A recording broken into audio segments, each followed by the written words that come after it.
Assalamualaikum warahmatullahi wabarakatuh. Saya sedang bersama dengan senior saya, kakak kelas saya di Mesir, Al-Mukarram, Ustadz Dr. Damanhur Abbas. Nikmati kajian-kajian tausiah beliau yang bergizi, berkualitas di channel Ustadz Damanhur Abbas. Jangan lupa tonton, subscribe, like, share, and comment. Assalamualaikum warahmatullahi wabarakatuh.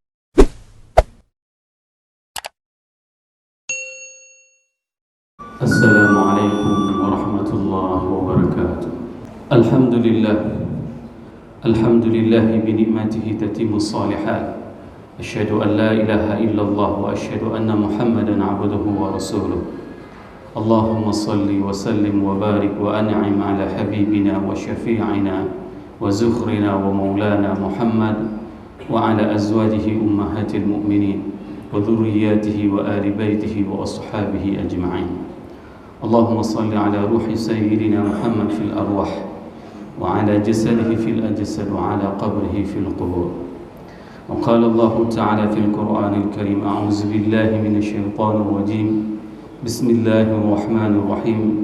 ولقد أرسلنا موسى بآياتنا أن أخرج قومك من الظلمات إلى النور وذكرهم بأيام الله إن في ذلك لعبرة إن في ذلك لآيات لكل صبار شكور.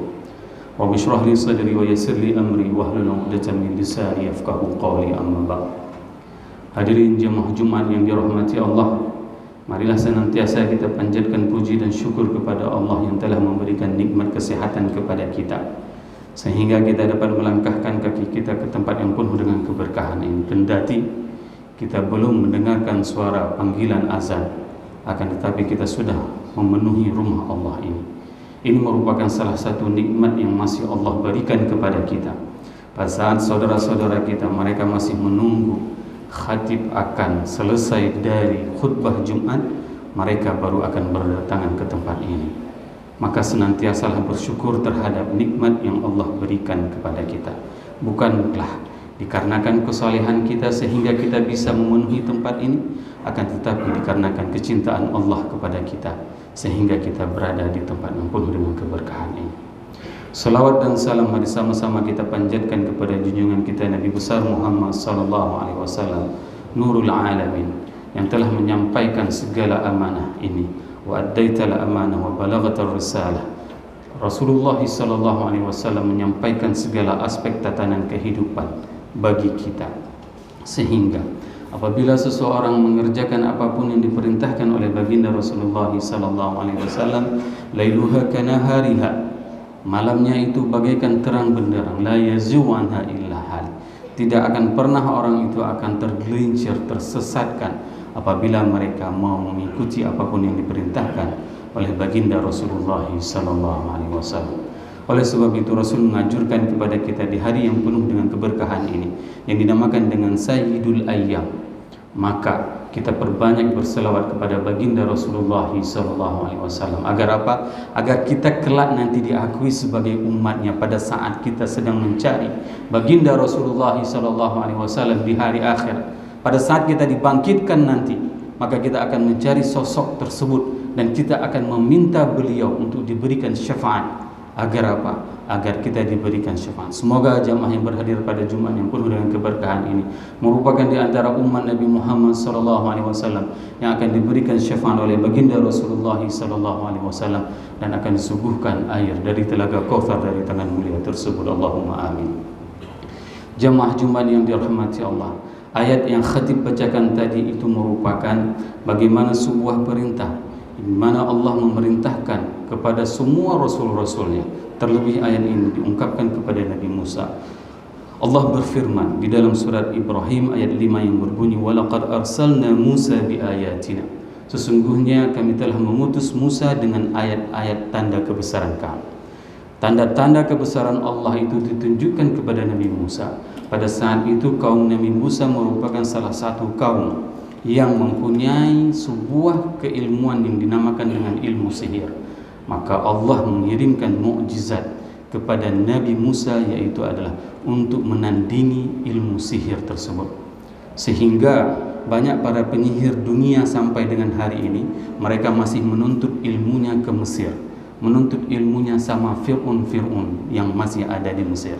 Ini merupakan salah satu tradisi para dukun seluruh dunia untuk mengambil ilmunya, khatam ilmunya di Mesir. Nah, di antara tanda-tanda kebesaran Allah yang disampaikan kepada Nabi Musa itu adalah di saat Nabi Musa membelah laut. Ini merupakan mukjizat yang nyata, bahwasanya pada saat gerombolan Bani Israel dikejar oleh tentara Fir'aun, maka pada saat itu kaum Nabi Musa mengatakan, wa inna lamudrakun, sesungguhnya wahai Musa, kita ini akan terkejar oleh tentara Fir'aun. Namun pada saat itu Nabi Musa mengatakan, kalla fa inna ma'iya rabbi sayahdi, tidak akan pernah terkejar. Lihatlah bagaimana totalitasnya Nabi Musa meyakinkan kaumnya, pada saat kita berpegang teguh dengan Allah, maka Allah lah yang akan menolong kita. Ini di antara sekian banyak tanda-tanda ayat kebesaran Allah yang ditunjukkan kepada setiap Rasul yang diutusnya. Apa saja tugas mereka? An akhriju qaumaka minadh-dhulumati ilan nur. Sesungguhnya para Rasul itu diutus ke atas muka bumi ini untuk membawa umat manusia dari alam kegelapan untuk menuju kepada ilmu pengetahuan terang benderang. Ada salah satu jemaah, dia mempunyai masa kelam yang sangat gelap dengan berbagai macam kemaksiatan yang pernah dia lakukannya. Allah memilihnya untuk memberikan kesadaran kepadanya. Bagaimana Allah memilihnya? Allah memimpikan dia, dibawa dia berjalan ke alam akhirat. Dia ditampakkan oleh Allah di dalam mimpinya bagaimana dia ditunjukkan pemandangan yang terjadi di dalam neraka. Dia melihat sendiri dan dia ceritakan kepada saya, Ustadz, saya melihat ada orang yang digantung dengan mata pancing di badannya. Setelah itu orang itu digantung dan di bawahnya api, dipanggang seperti orang dipanggang ikan. Dan dia dikasih nampak semua bagaimana suasana di dalam neraka. Sehingga apa? Sehingga dia saat itu sangat ketakutan akan situasi tentang neraka, melihat azab Allah yang begitu nyata. Begitu juga dia dibawa perjalanan, dipegang oleh salah satu orang, dinampakkan dengan bagaimana pemandangan keindahan kenikmatan di dalam surga. Sehingga apa yang terjadi? Orang tersebut yang dulunya sangat bandel, sangat-sangat jauh dengan Allah, maka setelah Allah memilih dia untuk diberikan hidayah dengan penampakan tentang hari akhirat, azab neraka dan azab surga, maka dia menjadi orang yang saleh. Maka kita sangat menginginkan bahwasanya konsistensi, bahwasanya keteguhan kita dalam beriman kepada Allah, sehingga apa? Sehingga kita tidak akan pernah mau melakukan kesalahan, kemaksiatan kepada Allah. Dikarenakan apa? Azab itu semuanya jelas nyata. Maka tugas Rasul itu adalah bahwasanya untuk menyampaikan kepada kita, untuk mengeluarkan kita dari alam kegelapan, dari penuh kemaksiatan, untuk menuju kepada istiqamahnya kita, mendekatkan diri kita kepada Allah. Hadirin jamaah Jumat yang dirahmati Allah, inna fi dzalika wa dzakkirhum bi ayyamillah, dan ingatkanlah kepada mereka tentang hari-hari Allah. Hari-hari Allah ini jemaah yang dirahmati Allah adalah sangat banyak. Kemarin kita baru saja memperingati hari bersejarah bagi bangsa Indonesia. Pada saat kita memperingati 5 Oktober, yaitu merupakan hari HUT TNI. Kenapa kita memperingati hari tersebut? Dikarenakan itu merupakan sejarah bagi bangsa Indonesia. TNI telah memperjuangkan negara kesatuan Republik Indonesia dari penjajahan, sehingga kita ingin mengenang bagaimana jasa para pahlawan tersebut yang telah memperjuangkan tanah air ini, yang mengusir penjajah. Maka kita memperingati hari tersebut, dan ini merupakan salah satu di antara sekian banyak hari yang kita peringati. Di dalam Islam ada beberapa hari yang memang itu kita peringati. Di antaranya adalah pada saat Rasul diutus sebagai Rasul, Yaumil Bi'atsah, hari diutusnya Rasulullah sebagai Rasul, diturunkannya Al-Quran. Maka hari itu kita memperingati tentang diturunnya Al-Quran. Begitu juga pada saat Rasulullah SAW melakukan hijrah. Hari hijrah itulah yang dinamakan dengan pengelendaran tahun baru di dalam Islam. Dan kita memperingati tahun baru Islam tersebut. Dikarenakan apa? Dengan memperingati hari-hari seperti itu, maka kita akan mengingat bagaimana kuasa Allah, bagaimana tanda-tanda kebesaran Allah yang Allah tunjukkan kepada kita. Namun hari-hari itu semuanya itu akan jauh lebih penting dengan hari lahirnya Nabi Muhammad SAW. Ini yang paling penting bagi kita.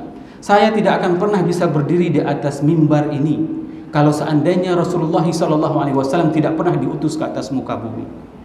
Maka apapun yang saya sampaikan ini, informasi yang saya dapatkan, ilmu pengetahuan yang saya dapatkan itu dikarenakan Allah mengirim baginda Rasulullah SAW. Proses salat Jumat yang kita lakukan hari ini, kita tidak akan pernah tahu informasinya, kapan waktunya, bagaimana hayatnya, kalau seandainya Rasul itu tidak pernah diutus. Maka hari kelahiran Rasulullah SAW itu merupakan hari yang paling terpenting bagi kita umat Islam. Pada saat kita mengenang sosok di mana lahirnya beliau itu disebutkan dalam riwayat Imam Ahmad, keluar cahaya di Iran, di Romawi. Bayangkan, Romawi itu tiba-tiba pada saat itu melihat cahaya yang bersinar. Mereka tidak tahu apa yang terjadi. Dan pada saat itu api yang disembah di Persia pada hari kelahiran Nabi Muhammad SAW 12 Rabiul Awal, api tersebut padam. Ini merupakan bukti bahwasanya kelahiran baginda Rasulullah SAW merupakan hari yang paling spektakuler, sehingga kita bisa sujud menyembah Allah dikarenakan adanya sosok Nabi ini. Kalaulah Rasul tidak ada, maka kita tidak tahu bagaimana cara menyembah Allah. Maka apa yang harus kita lakukan selaku umatnya, yaitu kita merasa bahagia. Imam Ibnu Katsir menjelaskan di dalam kitab Bidayah wa Nihayah, terjadi dialog antara Abbas dengan Abu Lahab. Ini sesama adik kakak. Apa yang diceritakan oleh Abbas? Abbas bermimpi ketemu sama Abu Lahab. Pada saat itu mengatakan, "Wahai Abu Lahab, apa yang engkau rasakan tentang azabnya neraka?"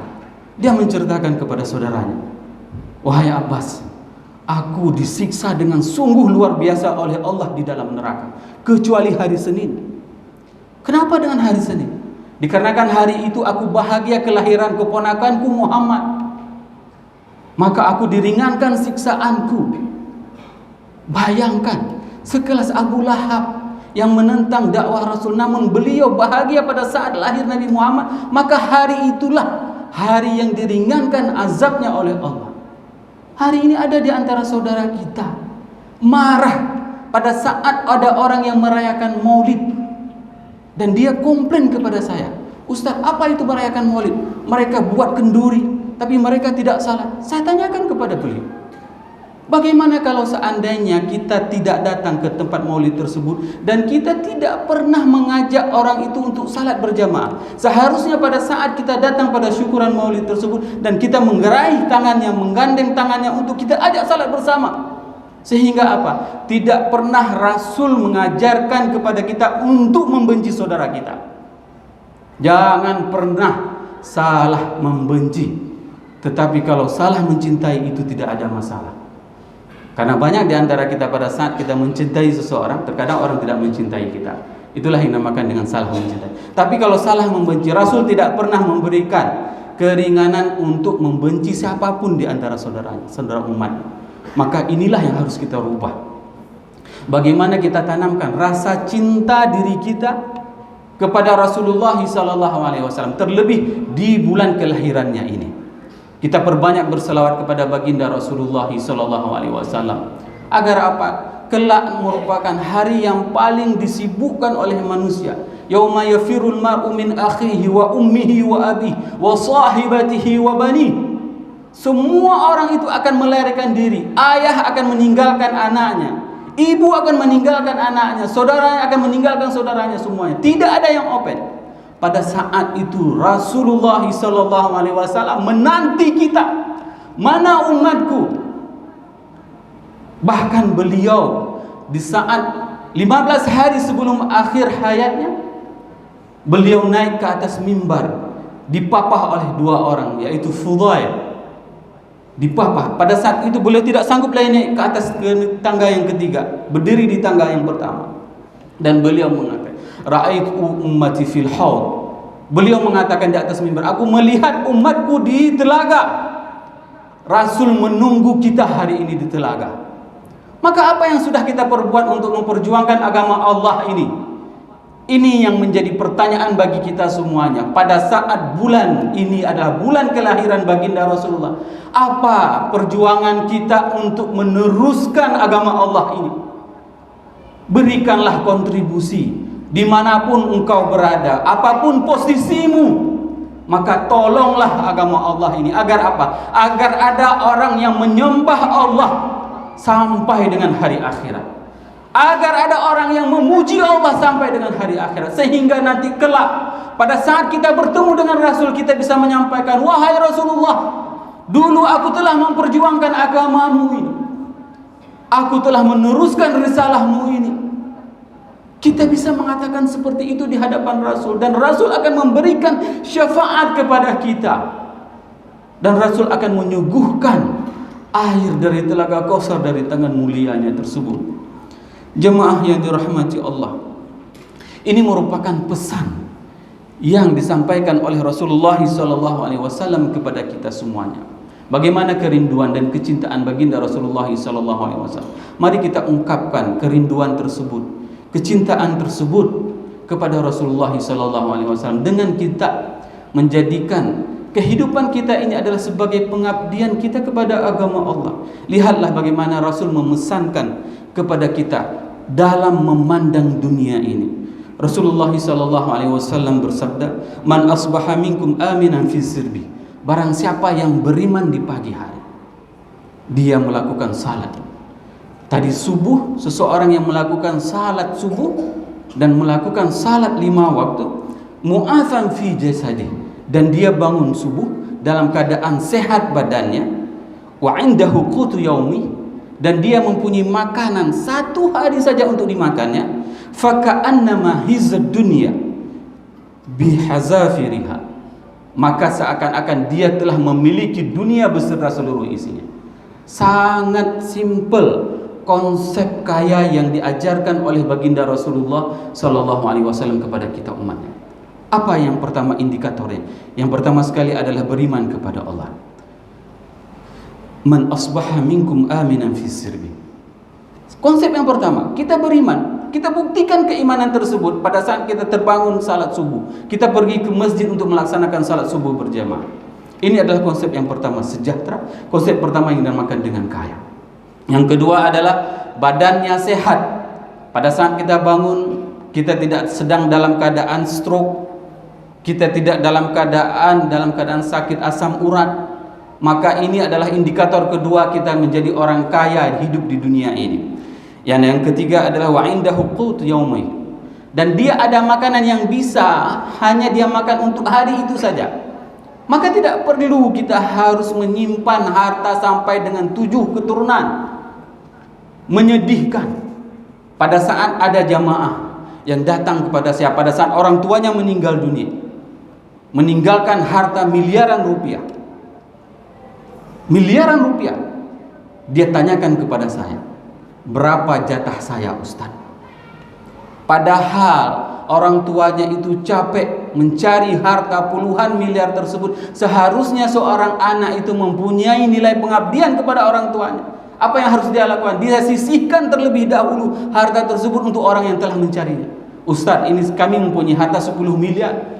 Saya akan wakafkan 4 miliar untuk orang tua saya. Ini seharusnya yang dilakukan oleh seorang anak. Tapi tidak. Ingat, pontang-panting kita mencari harta. Akan tetapi pada saat kita meninggal, harta tersebut semuanya akan diperebutkan oleh ahli waris. Maka sangat miris pada saat kita hidup di dunia ini, kita menyimpan harta, tidak kita jadikan harta tersebut bekerja untuk kehidupan setelah kematian kita. Kita tidak menjadikan harta tersebut sebagai sedekahun jariyah. Apa yang dimaksud dengan sedekahun jariyah? Yaitu pahala sedekah yang terus mengalir. Pahala sedekah yang mengalir itu tidak mesti dengan tanah. Kalau kita mempunyai kemudahan, jadikanlah tanah sawit itu sebagai tempat sedekatun jariyah kita. Kalau seandainya kita mempunyai kebun durian, maka jadikanlah kebun durian itu adalah sebagai sedekatun jariyah.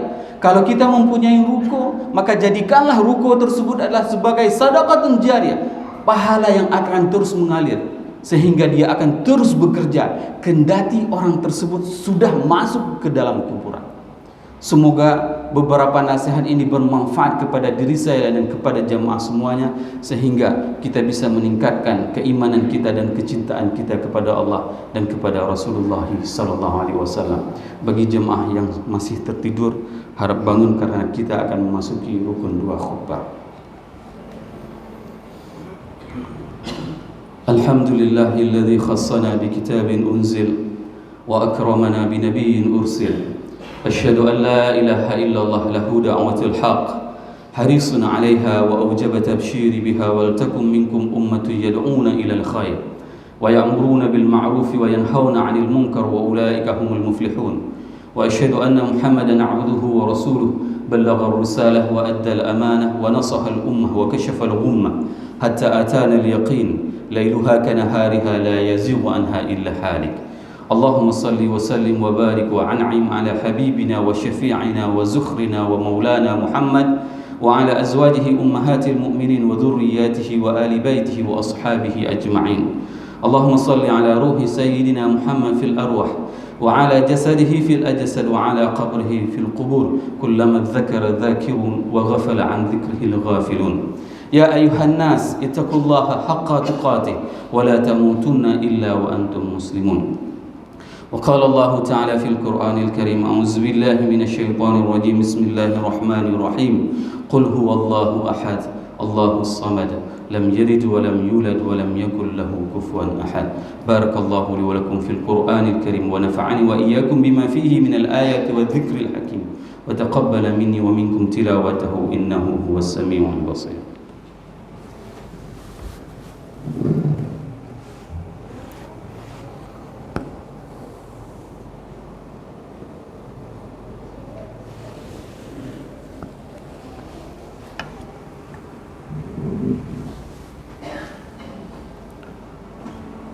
الحمد لله غافر الذنب وقابل التوب شديد العقاب لا إله إلا الله.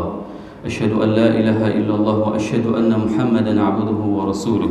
اللهم صل على سيدنا محمد وعلى آله وأصحابه أجمعين. يا أيها الناس اتقوا الله حق تقاته ولا تموتن إلا وأنتم مسلمون. وقال الله تعالى في القرآن الكريم إن الله وملائكته يصلون على النبي يا أيها الذين آمنوا صلوا عليه وسلموا تسليما. اللهم اغفر المسلمين والمسلمات والمؤمنين والمؤمنات الأحياء منهم والأموات إنك سميع قريب مجيب دعوات ويا قاضي الحاجات. ربنا لا تؤاخذنا إن نسينا أو أخطأنا ربنا ولا تحمل علينا إصرا كما حملته على الذين من قبلنا ربنا ولا تحملنا ما لا طاقة لنا به واعف عنا واغفر لنا وارحمنا أنت مولانا فانصرنا على القوم الكافرين. ربنا آتنا في الدنيا حسنة وفي الآخرة حسنة وقنا عذاب النار وأقيم الصلاة.